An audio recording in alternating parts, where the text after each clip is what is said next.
Do you feel like no matter how much you're earning these days or how well you're doing in terms of saving your money or in terms of how much you're spending, you always seem to feel poor? And I don't mean third world poor as in you can't afford a roof over your head or you can't put food on the table, but do you get that feeling where every single month you seem to be always going into your overdraft in your bank account, or you seem to always have that credit card bill to pay off, or you got to pay this other bill off every single month and it just seems to always get on top of it? Well, in this video we'll go through 5 habits that is probably making you feel this way and indeed making you poor. As always, if you like the sound of this video, please smash the like button. It is always appreciated. So let's get into the video. So the first bad habit I want to share with you, which is probably making you poor, is your income versus your spending imbalance. Now, I'm not going to go into this video start lecturing you about how you should not be spending more than you earn. That should be a bit obvious to everyone. So what I'm going to mention and what actually gets most people trapped is if every time your income increases, your spending increases a lot more and our lifestyle starts to change,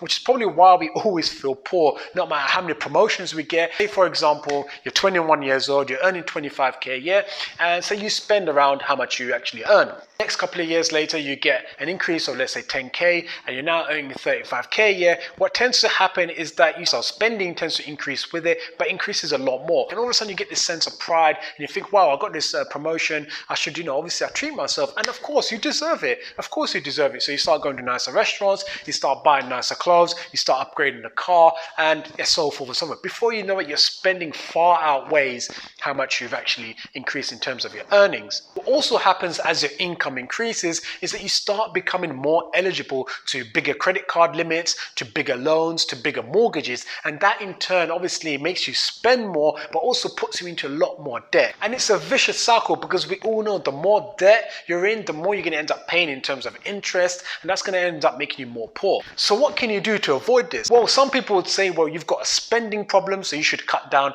on your spending, or some people would say you've got an income problem and you need to make more money. I personally like to look at both sides, okay? So I do obviously like to control my spending every time my earnings or my income increases, but also you have to make more money. And the best way to do this is, not necessarily getting a promotion at work and trying to increase your salary, because we all know even though the incremental increase does help, after tax you don't really take home that much more. So the best way I found is to try and find a second or third or fourth source of income. Obviously that's easier said than done. If like me you've got a full-time career, you probably don't have time to go out and venture off into another business idea to find that second income. But I did make a recent video about passive income and how realistic it is, so go check out that video. It's in the description below. Now, even if that secondary income, brings in like 100 or 200, 300 pounds a month, it's going to be super helpful to you because one, you can start paying off stuff like your bills, your broadband, some of your credit cards, etc. It will go a long way in helping that way. But also what it will do is it won't give you that same self of pride that you get from a promotion at work. And so when you go for a promotion at work, you probably start feeling a bit, I'm a bit cooler, I've got a bit more responsibility, so I need to live up to that lifestyle. I need to live up to that name, right? So you end up buying nicer clothes, buying nicer shoes, getting a fancier car. So that's a lot of the things that come with actually working in, especially in the corporate environment. You start, trying to get that lifestyle. You start hanging out with different people who probably got a lot more money, and you start, living their lifestyle. Whereas if you get a secondary or third income somewhere outside of your job, you probably are going to be a lot more better at managing and saving that money. Right. So the next habit I want to talk about that is probably making you poor is saving and not investing. So saving is something that most honest, hardworking people do, and there's absolutely nothing wrong with that. But if you're not investing your money and just holding it in the form of cash, whether it's in the bank or under your mattress, then you are losing out over the long run. You're actually becoming poorer as time goes on due to something called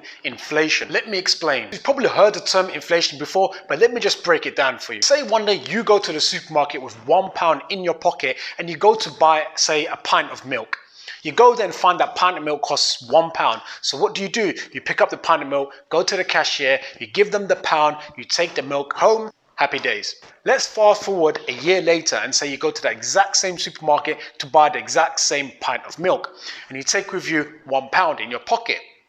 And you get there and see that the pint of milk now costs £1.15. You're thinking, what the hell is going on here? Well, the cost of milk has increased over time and now costs 15p more. So your same £1 no longer can buy you that pint of milk. Essentially saying your purchasing power of your £1 has decreased. And that's what we call inflation. Inflation is basically the increase of the general price of products and services over time. So what does this have to do with saving your money and not investing? Well, due to inflation, the purchasing power of your money sitting in the bank becomes less valuable over time. Whereas if you say you invested your money into, say, property or in the stock market, then you would actually be making money instead of losing, and in turn become richer, not poorer. So you're probably thinking, well, inflation doesn't impact us that much, does it really? Well, let me show you an example online of how much inflation has impacted us since, let's say, the 1980s.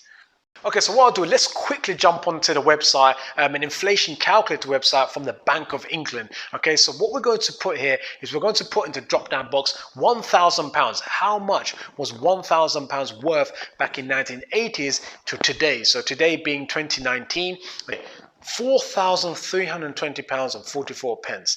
That constitutes an average increase of inflation of 3.8% per year. So basically what that's saying is the cost of everything has been increasing on average 3.8% per year since 1980. So although it's very important to be saving your money, it's also extremely beneficial to be investing it. So you can take advantage of assets that increase over time rather than decrease. So habit number 3 that is making you poor is you buy liabilities instead of assets. So simply put, liabilities are things that take money out of your pocket, and assets are things that put money in your pocket. If you're saving money but then spending it all on liabilities such as, cars, credit cards, loans, etc., then that is taking money out of your pocket. Because cars depreciate in value, credit cards and loans you pay interest on. Now the biggest liability that probably affects everybody I know, including myself, and that is the mortgage on the house that you live in. You're probably thinking, why on earth would you want to rent? Would you not rather pay your own mortgage instead? And I used to feel strongly about this myself too.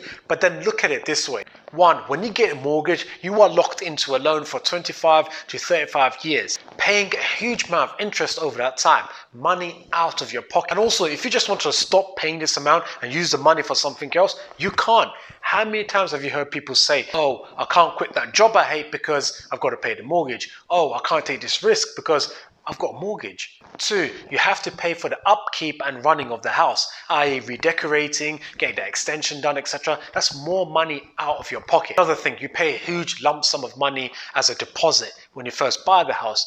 That's more money out of your pocket. You could use that lump sum of money to invest it or put it somewhere else that will make you money. I know it's quite difficult to wrap your head around, but when you've been paying a mortgage for a long period of time, you start to understand the reasons why experts tell you not to do it. But if you do rent somewhere and use all your spare money to invest in assets that put money in your pocket, then that is the fastest, most efficient way to become wealthy. So habit number 4 that is making you poor is something we call instant gratification. All instant gratification is basically saying when you want something, you want it right now. For example, you want that BMW car right now, but you know you can't afford it. So you decide to get it on finance and pay a ridiculous amount of interest to have it, rather than just waiting a few years and maybe having enough money to buy it outright.